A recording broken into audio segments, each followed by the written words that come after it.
We're going to go ahead and get started. And I wanted to talk about intentional procrastination. I went to I've done quite a bit of self-help programs and gone to seminars and different things over the years. And I've learned a lot over the years. And one of the speakers that I got to see talked about the subject, the intentional procrastination. And the way he put it together was just absolutely phenomenal. So I'm gonna do my best at kind of taking what I learned from that and then giving you guys a little taste of it. So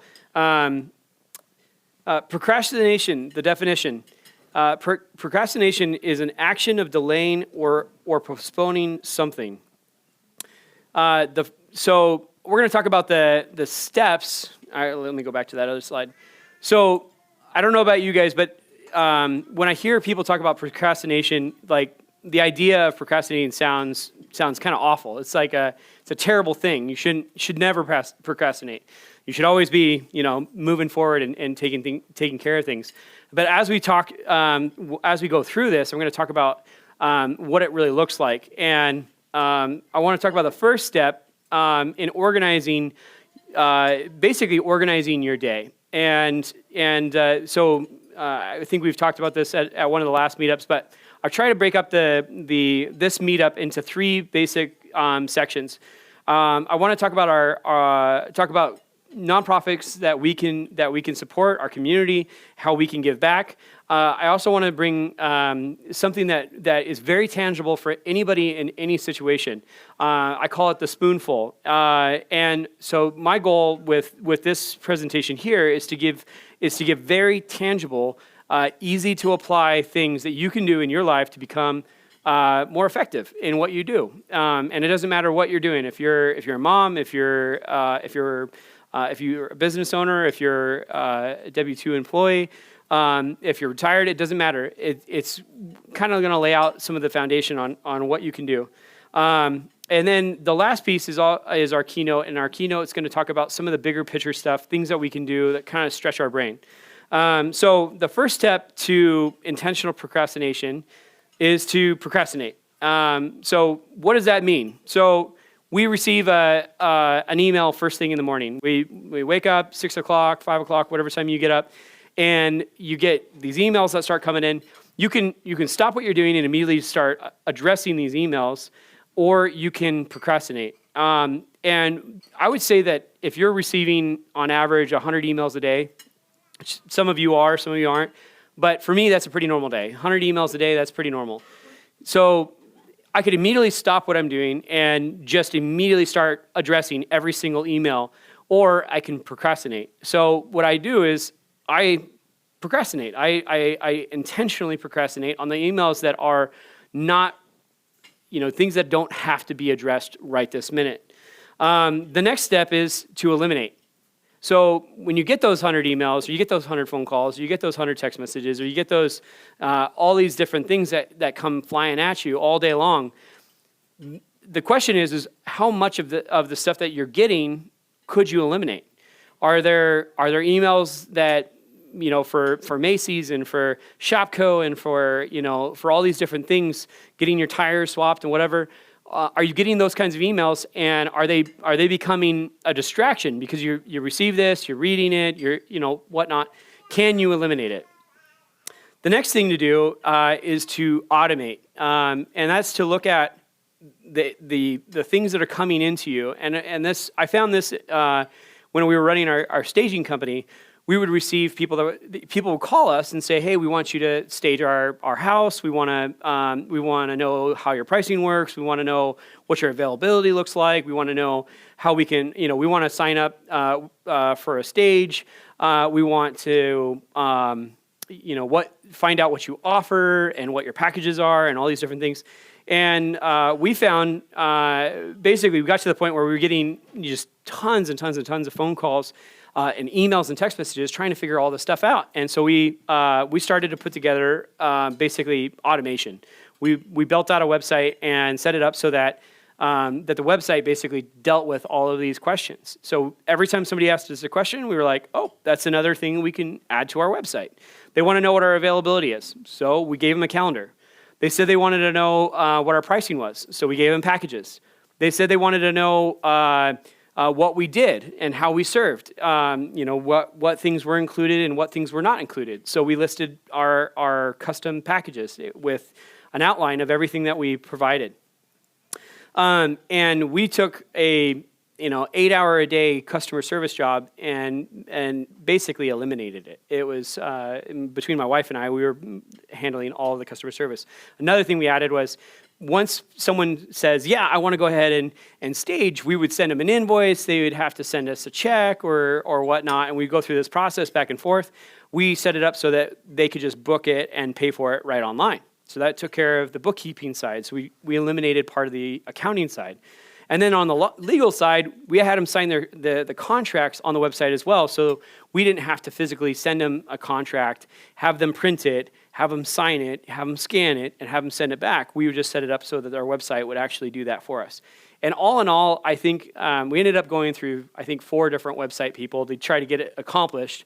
And the guy that actually pulled it all together is right there. Grant, if you guys don't know Grant, you need to know Grant. The guy is a wizard on the computer, and he has been absolutely amazing. I don't know how many different plugins he had to pull together to pull off all these amazing features, but he did it. And I think he was the 4th person we had put on the project.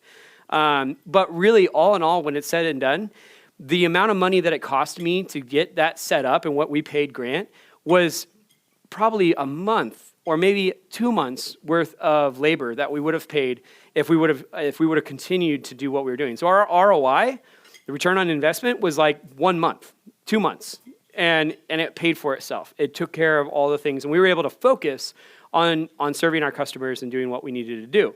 So automation, delegate. How many things are you doing on an everyday basis where you could delegate it to somebody else? You could have your wife help out. You could have your husband help out. You could have your kids help out. I don't know how many times I see parents that do everything for their kids. They don't ask their kids to do anything. They don't ask them to wash dishes. They don't ask them to vacuum. They don't ask them to haul trash. They don't ask them to do anything. They just expect that they have to serve their kids, and they think that that's how they need to handle it. It's not necessary. You can delegate. And so delegation is not just when you're a business owner and you have employees and you delegate those things to those people. It's delegation all the way through your day. Do I have to do the oil change on my car myself, or can I delegate that responsibility to a mechanic? Can I delegate the responsibility of cutting my lawn to a landscaper? Can I delegate the responsibility of cleaning my windows to a window cleaner? And you have all of these different options that many of us kind of forget about, that we could use these other people and free up so much more time to be effective in what we do. And people ask me all the time, how do you sleep? You're always doing something. You got this business and that business, and you're buying this house and you're doing that and this and that. I don't know how you sleep. Well, I delegate a lot, and I use professionals and people to help me do everything I do. So I'm not working any more than any of you guys. There's people here that are probably working harder than me. And I don't say that to say that I'm lazy. I'm extremely diligent, and I think many people know me and they know that I work extremely hard. But I am not some superhuman and not ever sleeping or doing things. I've learned how to use other people to help me accomplish things. So anyways, I want you to consider that as you look at your life. What are things that I can delegate? And what are some of the things I can automate? What are some of the things I can eliminate? So once you've gone through this, and the way that the speaker presented it is he used a funnel. And he showed a funnel, and I wasn't able to get the graphics. I'm not super good at that space. But he used a funnel, and he showed all the things that are coming in. Text messages, emails, phone calls, kids, wife, employees, all these different things are just coming at you all the time. They're feeding this funnel, and you're trying to figure out how to navigate through the day and see, what do I really need to take care of? What do I have to get done? And so as we walk through the funnel, the first step was, procrastinate. The next step is to eliminate. And then after we eliminate, we try to automate anything that's left.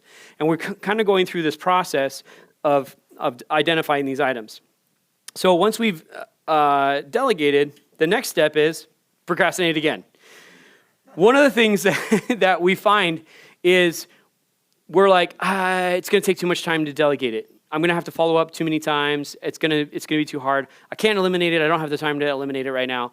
I don't have the time to do all these other things. I just need to take care of it.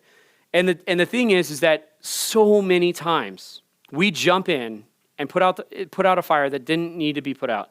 It was getting taken care of by somebody else. I don't know, how many times have you guys opened up your email or a text message or got on a phone call and when somebody's calling you? This happened to me just a day ago. I get a call. This agent calls me up and says, this person's locked out of their house. They can't get in. They're standing out in the pouring rain. It's raining outside and they're standing outside. They can't get in their house. We need somebody to get them a key right now. And it completely disrupted what I was doing. Absolutely stopped me in my tracks. I couldn't do anything else. I had to deal with this, right? It's an emergency, right? Wrong. If I would have let the phone ring and go to voicemail, it was solved in under 60 seconds. It was solved in under 60 seconds. By the time I call the next person, I call this person, do this and do that, whatever, I get a call back from the property manager. Oh, it's okay. We got it under control. It's all right. They were able to crawl through the window. I'm like, and here you go through this like fight or flight, and you're running and dashing and trying to knock out these problems that didn't need to be solved. It wasn't something that I had to stop and do. But I was being stopped. And that productivity, the time that I dedicate, and this is just one example of thousands, right? And we all have the same things happening in our everyday business. So the next thing to do, if you've gone through all of these steps, is get it done. Get it done. Take care of the things that you have to get taken care of. So I would like to do a quick group exercise. And we're going to do a quick group exercise. I want you guys to talk at your table about ways that you can intentionally procrastinate. And I'm going to give you some examples here in just a second. So those are the key ways to intentionally procrastinate. So let's walk through it. Procrastinate, eliminate, automate, delegate, procrastinate again, and then get it done. Go ahead and take a few minutes while at your table and discuss this. Did you guys enjoy your talks at your table? What were some of the examples you guys came up with? I'll give you the slide again. So I'm going to pick on some tables here. You guys.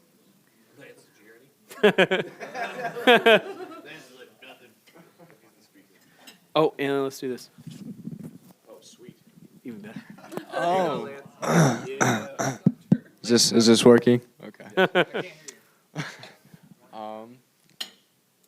You gotta speak into the mic. Ow.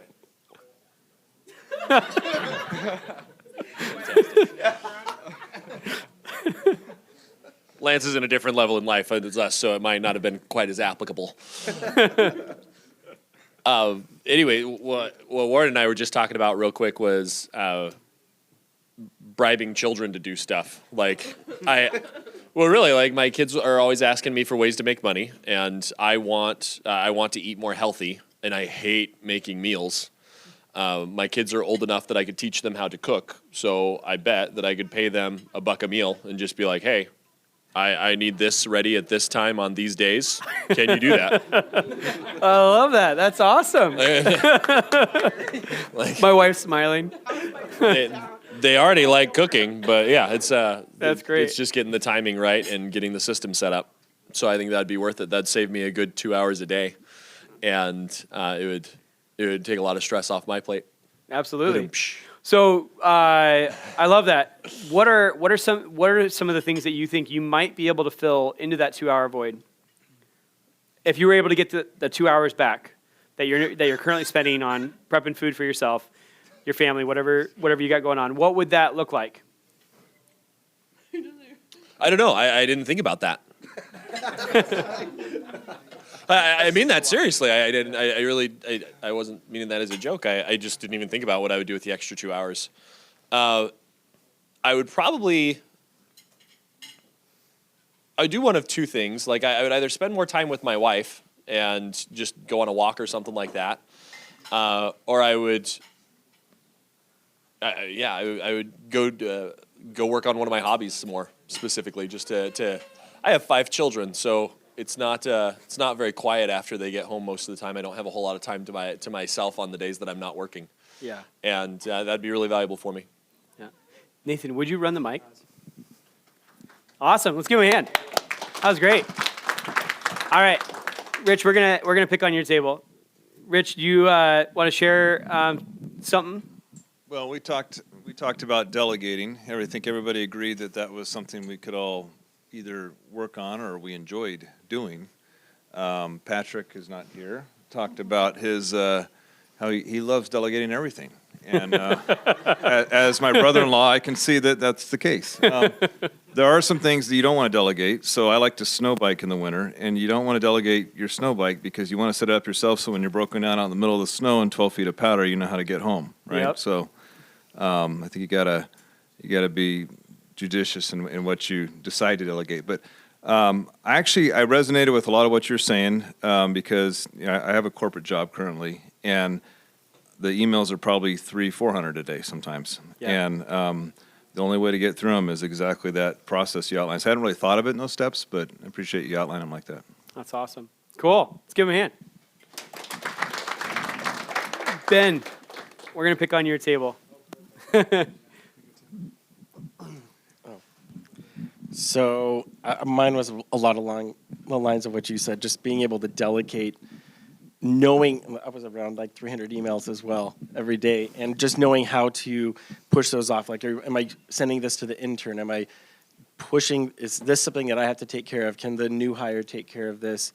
And being able to eliminate a lot of the stuff that's not essential for me to take care of, and knowing which items, I think a lot is, it's very, very helpful in getting my job done successfully.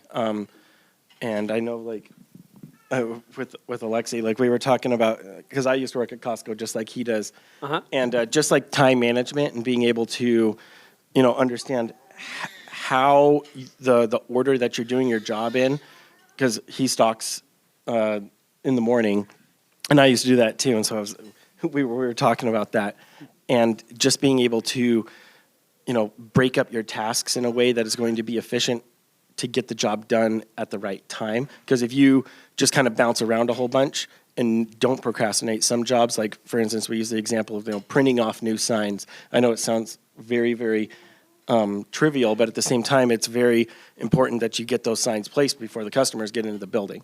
And so you have to be able to get those up before they show up. But knowing when to print those signs is essential, because if you do it every single time that you move a pallet to a new location, you're going to get just bombarded by questions as you go up and print the new sign. But if you go and print all your signs by making a small list, then you're, kind of automating the system, or you can just have somebody else print it. Like if you know that they're going up there, you hand them the list that you've been writing because you've got the list in your back pocket, and you have them go print the signs, and they can just bring them to you as they're coming back. So, automate everything, and then also be knowing when to delegate and what's going to work well for your job, and having a good idea on like the time, the flow that you're going to be working in that morning is very, very essential. That's fantastic. Awesome. Let's give him a hand. Julie, Steve, we're going to pick on your table. Yeah, sure. Well, I was thinking about the automate was one thing. We do, we manage our own properties. That's our full time now, is some development and rentals. And Julie's automated most of the payment. That's been a huge time saver for years. It'd be one of the two of us after work. We would drive by every house on the 5th of the month and go literally pick up cash from all our tenants. And it worked, but it's been a huge time saver, moving everything online. And there's probably more we could do. We could do leases. We could do advertisements, like you were saying exactly with the staging. A lot Guy of right automating. back there can help you out. Yeah, we talk about a website all the time. It's I guess we procrastinate on the website. And then also like the phone calls. It was just last week we got the 1 a.m. phone call. A tenant woke us up, literally taking a video of water pouring from the 3rd floor through the main floor down into the basement. And that's not really the phone call to ignore, but it turned out I could have. Their daughter took a bath at midnight and probably just flooded it. So it wasn't actually a leak, but still, get right on the flooded house, but actually could have ignored it and it would have been fine. Awesome. Let's give him a hand.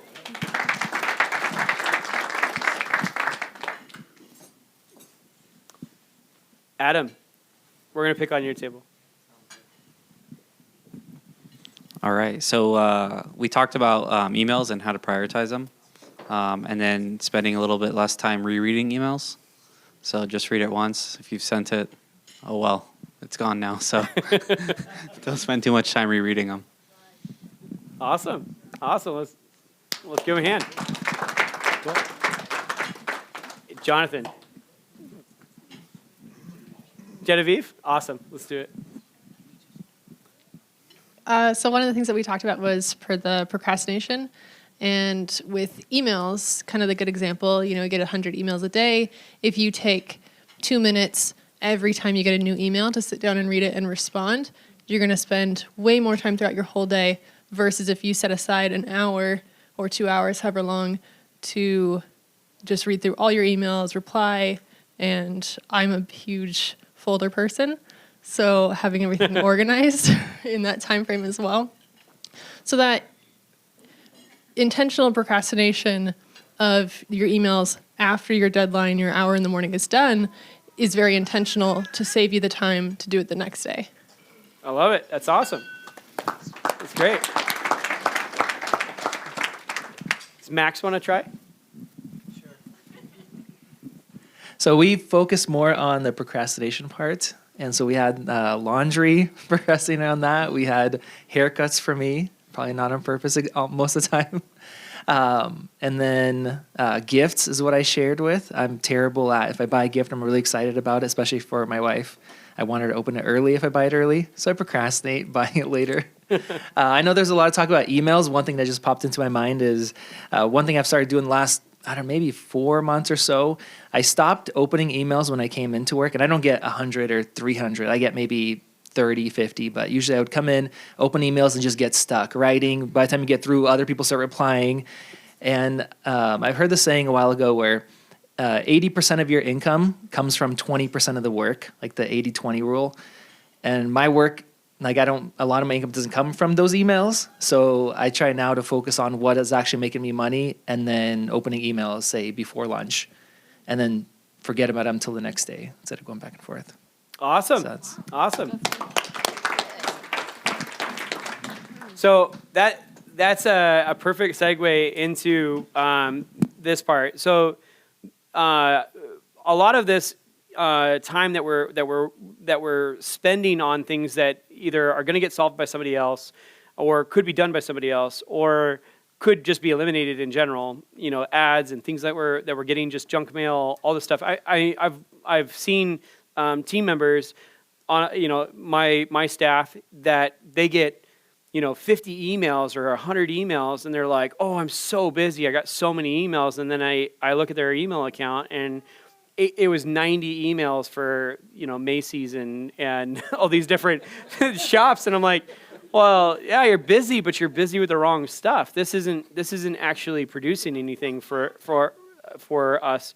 So I read a book called The One Thing, and my advice would be is if you are going to take this piece serious, then fill it with something that's going to really make an impact in your life. And just like Max said, the 20% that I focused on has produced all the results. I would say that the other 80% doesn't do anything at all. It's just wasted time. There's very few things that you do on an everyday basis that makes big moves forward. And you can sometimes, depending on your lifestyle or whatnot, it could be months before you make a major move. It could be a year before you make a major move. And that amount of time, for some of you, it's buying a house. For some of you, it's applying for a job. For some of you, it's starting a business. And you're spending all this time on all these other things, these other things that you think are moving the needle, but they aren't really making major moves. So this book, The One Thing, really dives deep into it. If you haven't read the book, I do audiobooks. I love them, and I read tons of them. This is one of my absolute favorites. So things that will help you to add to that, things that will help you focus. Clean up your workspace. I find that when I'm working, that if I'm working in a messy space, I don't know if very many of you worked at home during COVID, but I worked at home for a short period of time, and I was literally working in my bedroom, and I couldn't start work until the bed was made and the closets were all tidied and the room was completely put together, and I was dressed professionally. And it sounds silly, but I literally could not start work until I had done all that. And then I would shut the doors and lock them, and then I would start working. And by clearing that space, I was able to focus and then really start hammering out my work. Fix anything that's broken. Broken things, believe it or not, subconsciously are making you less productive. Things that are not functional around you are causing you to be distracted. They're causing you to be provoked, and it's taking away your attention on those big things. It's only a few big things.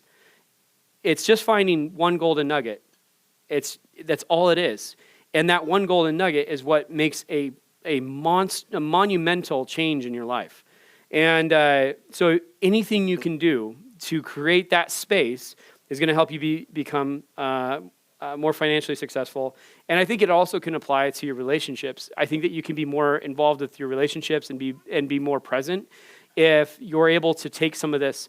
I don't know about you, but I'm like super guilty. I would get emails all night long. I would get phone calls all night long. And I got to the point where I was just like, I'm not present. I'm not here. I got 3 kids. I got a wife. We're, trying to go out and do something. We're having dinner, and I'm getting calls all night long. And I didn't like that lifestyle. I didn't like the way I was behaving, and I started to intentionally procrastinate. I put my phone on silent. I would not respond to text messages. I would, and when I did address it, I was very effective. I was fast. I was quick. I took care of a lot of things, and a lot of the things that were, supposedly an emergency were already taken care of. So that made a big difference. So silence your phone. Block callers on your phone. I don't know if you guys use the block feature, but I use it nonstop. So if I get a call from anything that's spammy, I immediately block it, and I believe it's making a difference. Close your email while you're working. When I have a big project that I'm trying to knock out, I shut everything down. Phone's off, email or everything, email's closed, everything's closed, and I'm just focused on whatever that task is. So if I'm getting ready to make an offer on a company, and I'm getting ready to purchase a company or whatnot, I'm making an offer on a house, I shut everything down and I focus entirely on that until I've completed that. And then once I've completed that, then I can backfill with the other things that I need to take care of for the day. I really like what Genevieve said about holding your emails for a later time in the day, or hitting it at segregated times of the day, and then using folders to keep everything organized. I'm curious who's got more folders. I love folders. I use them like crazy. So another option: unsubscribe. Unsubscribe everything. I unsubscribe every email that I get that isn't relevant to what I'm working on right now. My spam list is in the thousands, but I can tell you, I look at people's email all the time, and they're getting hundreds of emails, Blockbuster or Netflix or whatever it is, and it's constantly feeding their email. Blockbuster is kind of old, but but I haven't got any spam lately, so I don't know what's relevant anymore. So block them, and I don't know if you use Google or not, but Google has the ability to not only block, but they also have the ability to unsubscribe. So you have 2 options, or block, unsubscribe, and spam. And I used to just spam, but I kept getting a lot of stuff. And I'm not a whiz on computers, so I could be wrong. But my little 3-check system seems like it's really cutting it down. So I block, then I spam, and then I unsubscribe. With those 3 things, and I do it on every email that comes in that's a distraction, it's really gotten to the point where I can go days without getting one single email. So it's been really good. Another thing, turn off the notifications on your phone. I get notifications all the time, and Nathan showed me how you can actually turn off the notifications for different apps. I used to just delete the app. If I got notifications and I didn't want it, I just delete the app. I'm like, I don't need it. Just delete the app. And Nathan's like, there's a better way. So, so I now I just turn off notifications. Another option, delete apps that are not moving you forward. So a question that you can ask yourself is Facebook moving me forward? Is Twitter moving me forward? Is Instagram moving me forward? TikTok. Are these apps actually moving you forward? Can you go back through your last 6 months and tie your success to these apps? If you can, keep them. Keep working on them. But if you can't, and you're not finding that you're getting, that it's making a change for you or making a forward movement for you, consider turning them off or deleting them. Because I'm very hyper focused on just a few things, and those few things are what's making a major change, major difference for me. And I want to share this because I care about you guys. I love you guys.